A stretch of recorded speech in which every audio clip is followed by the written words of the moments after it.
we have been laser focused, it feels like, for the last month or so on national political dynamics, right? The race that is the presidential contest. Believe it or not, it was just over a month ago that we saw the debate between Joe Biden and Donald Trump, the debate that ultimately led to the decision that Joe Biden would not be the candidate at the head of the Democrat ticket. Now we have a new candidate, and she has a running mate in the form of Tim Walz, who is the governor of the state of Minnesota. We're going to get back into all of that. But with all of that going on, in the midst of all of that, I spoke with a gentleman in Nashville politics about a month or so ago, and we scheduled a great conversation with Mayor Freddie O'Connell. It is a conversation that I very much look forward to. It's a conversation that I forgot we were having today, and I admitted that to the mayor who sits in studio with us right now. Mayor Freddie O'Connell is joining us. I told you I'd be back. You did. You did. And you forgot. And look, I appreciate you and I agree on some things. We disagree on other things. But I appreciate the great conversation that you're willing to have with all of the people of Davidson County and Nashville, Tennessee. And thank you for coming by. I'm glad to be here, and I'm glad that we get the opportunity to have this conversation. And I know, in talk radio, I think there's a lot of interest in and a lot of attention to national politics, but I appreciate the opportunity to come talk about some local things. How's Nashville doing? I think overall we're doing very well. If we look at the metrics that I think all should care about as a city, crime is down, violent crime is down. We've seen schools performance pick up. Today is the first day of school for Metro School students. We've done very well on all grade levels as we've kind of come through that pandemic recovery process. I will say I do think that the biggest concern I still overall hear about in Nashville, particularly for longer-term Nashvillians, is just cost of living continuing to tick up, mostly based around housing. Mm-hmm. So we're looking at all the tools we can put into sort of our cost of living toolkit. I want to start with this question because many people have mentioned it on our super text line with regard to schooling and the safety of our children. What conversations have you had with the Metro Nashville Police Department? Obviously, we're not too far away from the tragedy of the Covenant School, right, that we all know far too well. How confident are you that our school systems are as safe as possible moving into the new year? I think we're in a very good position. We have seen an increasing level of alignment between Chief Drake at the Metro Nashville Police Department and Dr. Adrian Battle at Metro Nashville Public Schools. And in fact, this question came up today. I joined Dr. Battle out at Brick Church Middle, talked about school safety.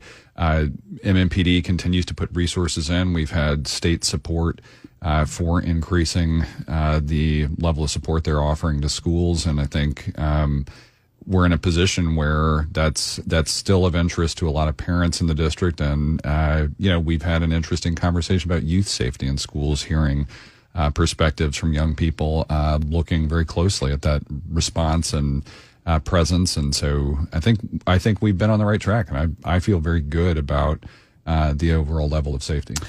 How much, if any, involvement has your office had with the ongoing court case between members of the media and I guess Covenant School families, and I think the Metro Nashville Police Department's involved in that to a certain degree, regarding what information and when said information would be released to the general public? Effectively zero, with the exception that our Director of Law, Wally Dietz, was involved very early in just interacting with some of the families, looking at interpretations of Metro Code. But otherwise, we've had a scenario where there is still an open and active investigation, and generally it's in the Chancery courts right now. Do you have, Mayor O'Connell, a position on what, if any, information should be released to the public? My general perspective on this is open records can and should be open, but I think it's reasonable for an understanding of the law here to be, to have parents who are very concerned about this from the Covenant families have the opportunity to exercise their legal rights, and that is what's underway right now. I think eventually you're going to see a lot of, probably most of the materials be released, but I do also think And I'll say up front, I have not seen these materials. If I wanted to go into any place in the city right now and demand that they be released, I don't have that right. That, like, right now they are under a court-ordered seal. And, I think we've seen this before where there are some elements of any documents where if somebody feels strongly in the law enforcement community that you would want to redact elements for a public safety reason, that may happen. But I think overall, from a content of the writing, it's going to come out, and I think eventually from the standpoint of journalists and just public interest, that's appropriate. From what we have seen, from some of the leaks that we've seen, there's a lot of mental instability, there's a lot of anger, there's a lot of hate. We've seen that in other places in the city of Nashville with regard to some of these marches that look to me to be what I would call AstroTurf stagings in the city, in as much as I think some of the folks that are coming into the city displaying Nazi regalia and flags and whatnot, they're coming from outside of our city. I don't think this is happening interior to the city. This is not, definitely. Walk me through your thoughts and what, I mean, we come from very different places. I think we settle on the same conclusion that this is coming from different, what, if anything, is the role of the city with regard to what to do about this?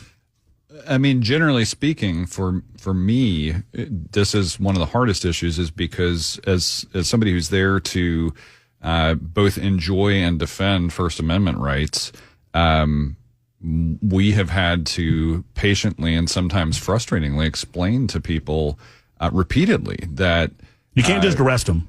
If somebody is wearing something that is a clear symbol of Nazism, if they are saying hateful things on a street corner, they have that right to be there, to do that, to wear, to say hateful things, to display hateful things.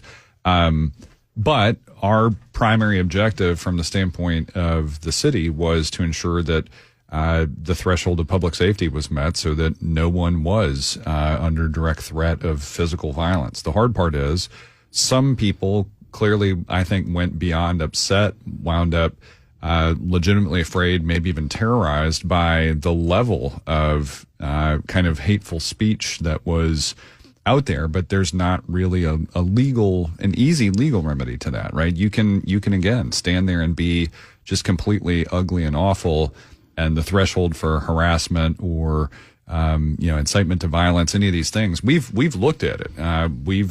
I took our legal department and law enforcement through an extensive list of just kind of the timeline of events that occurred. And I mean, at the end of the day, the likeliest place for an enforcement action were things like vandalism and littering.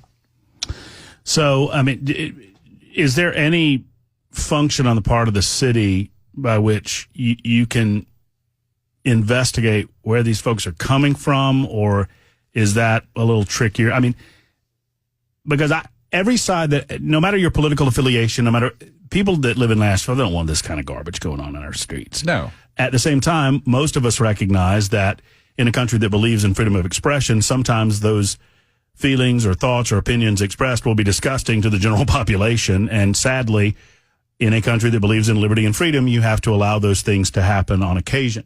But we don't want to encourage them. I think you made the statement at one point during all of this that we don't want to platform hate on our streets. Right. And so I don't spend any energy naming these groups, right, naming these individuals. And to your point, it's very difficult to I wouldn't want to encourage that you just track someone down on the basis of speech. Now, if you find a threat, if somebody is known to have a record of anything like that, they may wind up somewhere. There was a guy who got arrested here, who turned out to be from Canada. Well, we know where he's from, and it ain't from around here, right? So, I mean, in a very different way, and I'm not comparing the two situations, but it occurs to me that there are some that feel like the city does or is willing to spend certain amounts of money weighing in on what would be considered politically controversial issues. I'm talking about the painting of the crosswalk, especially when it comes to issues involving transgender medical procedures, et cetera. I think a lot of these issues have been kind of piled on top of one another, and they co-populate in the arena that I deal with on a daily basis. So I've been asked to ask you, is that something the city should be necessarily involved in, making a political statement like painting crosswalks and repainting crosswalks with regard to things like Gay Pride Month? So here's what I'll say about that. One, I'd have to go back and check, but I don't think that there was much, if any, money expended. That it might have been like discretionary money, or something. But I think more than maybe what you're getting at is, even if this was all community supplied paint, materials, whatever, to go out on the street and display that. I mean, I'll say it this way. I don't think you'd find a member of the Metro Council finding community levels of support for painting a swastika in an intersection. What about Christian symbology? I mean, I think to me if you're talking about religion, I mean, we've had all kinds of stuff. I mean, we do both a Christmas tree lighting and a menorah lighting at Public Square every year, right? I mean, this kind of thing, I think, if it is done in a spirit of free expression, you see that all the time. You see the use of various facilities around the city that are public for prayers and vigils. I think we're trying to say that the speech and religion elements are very much tolerated in the public square. It's, I think, when it becomes hateful and potentially rising to the level of, I mean, these like, we had, not only did we have some kids downtown, but we actually had police officers at Public Square who were standing there with just absolutely awful things being said to their face, right? And so that's a very different thing. If you're being peaceful, if you're doing things that have a level of community support in the city, I think that's very different in terms of where you might see a council member, you might see somebody from within Metro saying, hey, we think this meets a level of community tolerance and we're comfortable supporting it. So, since you and I have been talking in the 3 years that I've been here, and in your capacity as a city councilman and now as mayor of the city, we talk a lot about Lower Broad and crime and the potential for that to become something that, how do I put this, is somewhat unrecognizable to old school Nashvillians, or maybe it has grown to a point where they're scratching their heads and wondering where all of this goes. Do you find yourself at all doing that? You've spoken about this issue where we welcome tourists. We want the tourism. We want to show off our city. We want the money that comes with it. At the same time, it feels like in the short 3 years that I've been here, Freddie, that there's a slightly harder edge down there than it was when I first got here. It's a very different feeling. I mean, I'll say two things that are happening at the same time. So one of them, we're celebrating Robert's Western World's 25th anniversary. My favorite joint down there. That's one of the all-time. Freddie and I might disagree on a lot, but we agree on Robert's Western World. So, Robert's was usually my go-to and not just before COVID, but I think sort of before this sensation of overheating, before anybody it feels like we got to this place where if you had a top 40 hit, it wasn't going to be long before your name was on a bar downtown. And it kind of still feels that way. Now, the flip side of that is it's been really interesting to see the way that Garth Brooks has come in and, partnered with a couple of local guys to open Friends in Low Places. And even going beyond that, they engaged in a public-private partnership that puts a police substation right there on Broadway, has a traffic management center built into it. So they've created some room for police, some room for our local Department of Transportation. And, I mean, I will say it this way. I've talked to Garth personally about it, and he is very much there for the love of music, the celebration of music. And I think that's the fine line.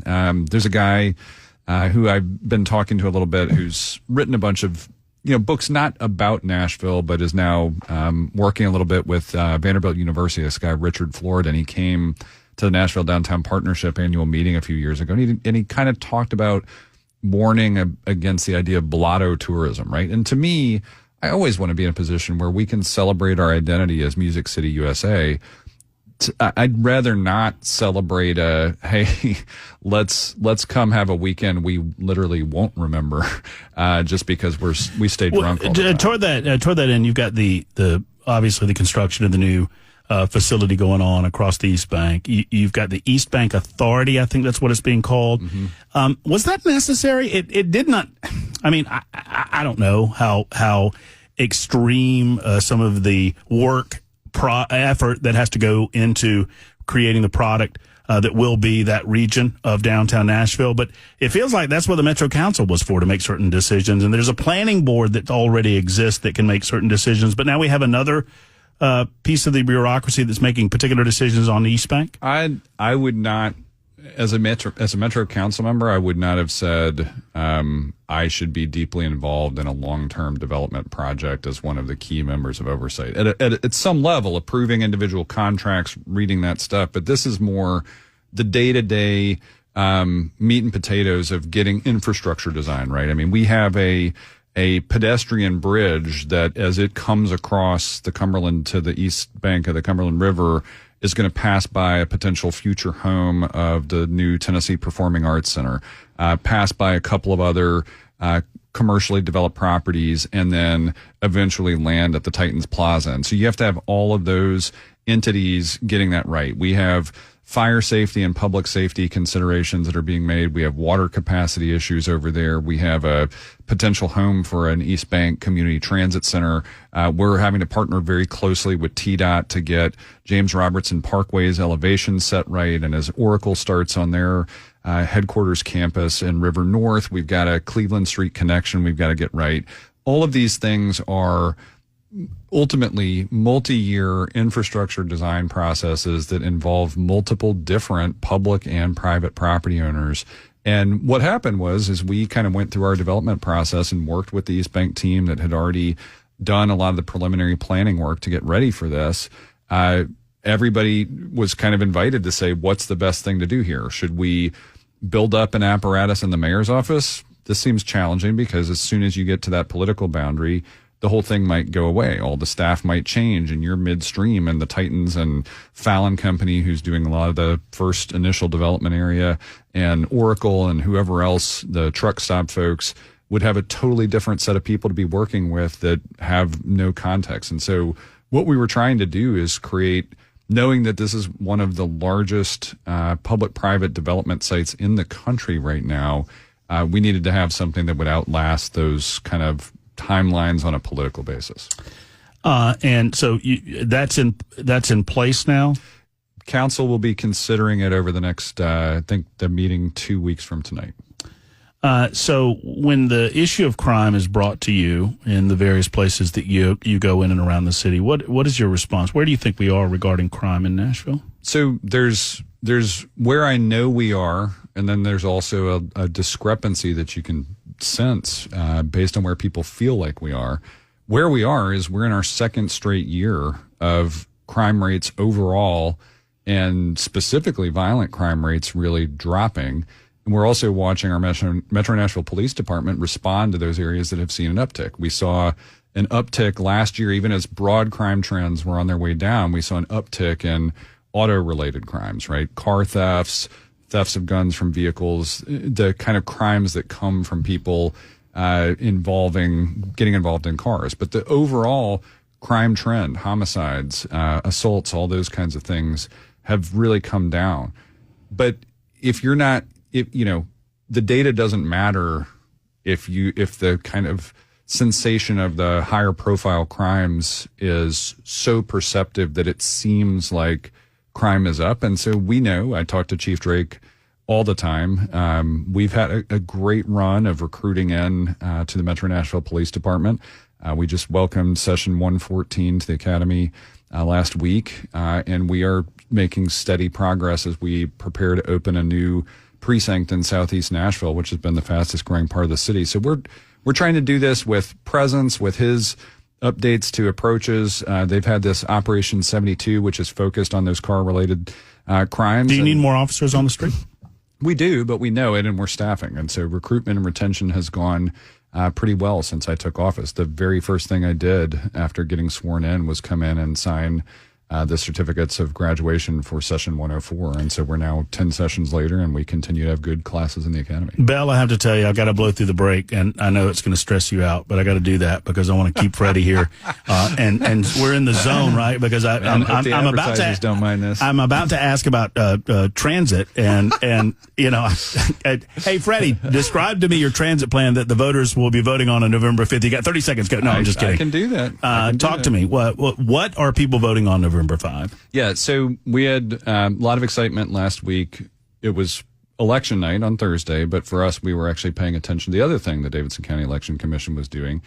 They had a meeting and they approved in a bipartisan 5-person unanimous vote putting our transportation improvement program on the November 5th ballot. So what this is going to mean is this work that we started when we got into office, looking at where WeGo was on their project list, looking at where our Nashville Department of Transportation was on their project list, looking at all the plans they kind of had on the table. We said, guys, can we accelerate the implementation here? And can you all package this stuff, prioritize it in a way that we could actually start to dedicate some funding out there? We're one of only 4 top 50 American cities, along with Hartford, Orlando, Memphis, that don't have some kind of dedicated funding. And the reason that matters is if you're going to go build out the $1 billion backlog of sidewalks we have, if you're going to comprehensively upgrade our signalized intersections so that people see more green lights, if you're going to improve a corridor so that we can move people more efficiently from the airport to downtown, and especially if you're going to try to leverage state and federal funding opportunities to do that, you have to have that predictable long-term, kind of like the East Bank Development Authority, looking well beyond political cycles into, hey, this may be a 5-year or 10-year project for an entire corridor that's got broken sidewalks. How is this, because some of the longer, residents that have been here a little bit longer than me reflect on a measure, I guess, that was before the voters in 2018. Yeah. What are I think one of the big differences here is that you're dealing specifically with the sales tax, Correct. right? Not with any other types of taxes. Correct. You're not considering, several people have asked me, you're not considering property tax increases, right? Not for this. This is for anything? Well, we didn't for our fiscal year 25 budget. We held everything completely neutral, so we did not seek any property taxes. But we've had that question come up: can't you do this through property taxes? And the answer is, there's no way. I mean, if you want to try it that way, we've been doing that for 25 years or more, and you don't make any advancement on sidewalks. And when you talk about affordable housing, property tax increases are going to exacerbate the affordable housing issues. They do have a marginal impact on that. The good news with this program is, while yes, for every $50 you spend, you're going to put a quarter into this program. But the good news is we already see with where we are today, if you even have access to the transit system in the city right now, and it's not as many people as it should be, you're saving $200 a year. And so the net effect, if you make it a countywide program, especially for the people that are going to catch more green lights, including me as I travel the city now, the amount of time we're going to reclaim and, be able to convert that back into time with family, eliminating productivity loss at jobs, all that kind of stuff. There's a lot of overall countywide good that comes from this. Speaking of all of these things, I want to combine a couple of issues in the minute or so that we have left and circle back to a thing that got really national attention, and that was Riley Strain and the sad and unfortunate death of Riley Strain. Yeah. One of my concerns was that, there's a tendency to perhaps overreact, and I'm not to suggest that it wasn't a tragedy. It clearly was, but sometimes bad things happen to good young people without regard for what the city could have done to prevent them. Have you been able to kind of assess the totality of that situation? We also had another situation that looked eerily similar. Thankfully, that one worked out and that person was found. Right. Have you assessed the situation? What, if anything, can the city do? Is there anything for the city to do? Oh, there's plenty for the city to do. And I think, to your point, we're trying to do an assessment so that we don't just overreact. I mean, we spent most of my, as I came back to the city after growing up here, we've spent years trying to think about how to re-engage the riverfront with the city, right? We want people to have not only views to, but potentially access to, as we've watched more river-based cruises, if we've watched people want to do waterboarding and other things to make use of the river. The Dragon Boat Festival is a great event every year. As we've tried to re-engage the life of the city, and again, like if you're walking down Broadway, I had a friend who used to have an office right there, and she would watch people do the Broadway turnaround, right? You'd get to the end, you'd look around and you'd be like, well, what is happening here? And you'd turn around and go the other way. Broadway. Right. And so if you have something down there, I think even Ascend Amphitheater and some of the successes at Cumberland Park have been examples of this. You don't want to keep people from being at the river. A lot of other river cities have done river walks or other things. I mean, I've been to multiple cities that literally have you walking right along the river that passes through the heart of downtown. So you don't want to build like a giant barricade that blocks views and makes it feel like the whole area is inaccessible. I think in some areas where there may be the most danger, you have some potential infrastructure upgrades to make. But our Office of Nightlife has worked very closely with the fire department and OEM, with the police department, with the Nashville Downtown Partnership, even the CVC jumping in as they have this campaign running. It's press pause. It's sort of like, stay with your friends, always know where somebody is. This organization called Red Frogs has come into town. They've partnered with some organizations for major events, and it's simple things like helping people keep their phones charged, because we've had that actually becoming a safety issue. Right? And so when you do that, when you help people with hydration, all of those things are those simple steps. And so we're starting to increase the comprehensive array of safety offerings that are down there. You gonna let Morgan Wallen put his name on this bar or what? That's not up to me. That's going to be up to the Metro Council. Where are you on it, though, Mayor? Well, I kind of dealt with this when I was on the Metro Council. We had some discussion about the content of a sign that was going to go up on Kid Rock's bar.